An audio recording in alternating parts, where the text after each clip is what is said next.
Bonjour et bienvenue dans ce tutoriel où je vais vous présenter la nouveauté que l'on intègre désormais dans le portfolio, à savoir le référentiel de compétences. Pour cela, j'ai l'autorisation d'un étudiant d'utiliser son portfolio. Je clique en haut à droite sur la nouvelle icône qui centralise l'ensemble des informations et des manipulations que vous allez pouvoir faire sur votre portfolio, à savoir contenu, portfolio et groupe. Je choisis l'option Portfolio et le sous-menu Pages et collections pour accéder directement au portfolio de Mathieu qui se trouve ici sur ma gauche. Je clique pour ouvrir son portfolio et je tombe automatiquement sur ce fameux référentiel qui va constituer la première page de l'ensemble des pages de son portfolio. Page que l'on retrouvera ici en en-tête de colonne. Comme vous pouvez le constater, le référentiel métier qui intègre les 14 compétences de ce référentiel se trouve sur la partie gauche et vous avez un certain nombre de pages qui sont ouvertes par l'étudiant. À l'intérieur de ces référentiels, vous avez des pastilles de couleur grise qui ne sont pas encore autorisées à l'auto-évaluation, des pastilles qui peuvent être orange lorsqu'une compétence est en cours d'acquisition, vert lorsqu'elle est validée, et rouge lorsqu'elle n'est pas encore maîtrisée.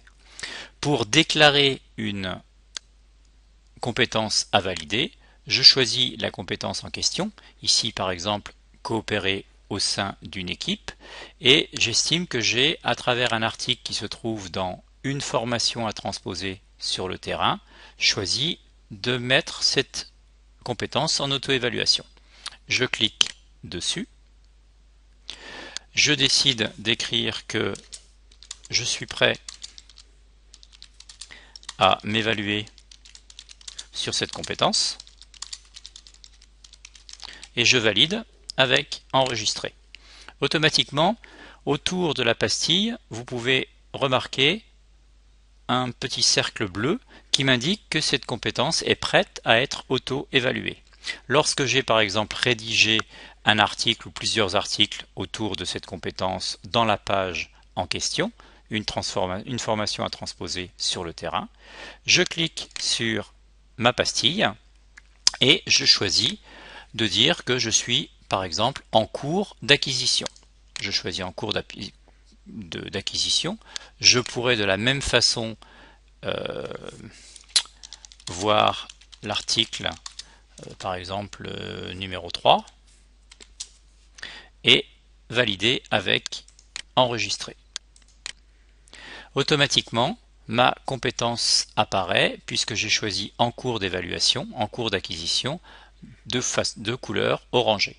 Et je retrouverai cette annotation lorsque je cliquerai sur une formation à transposer sur le terrain.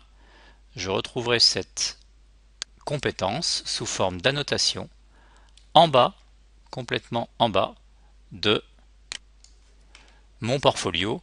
La voilà, la CC10 coopérer au sein d'une équipe avec le commentaire que j'ai pu y mettre. Compétence en cours d'acquisition.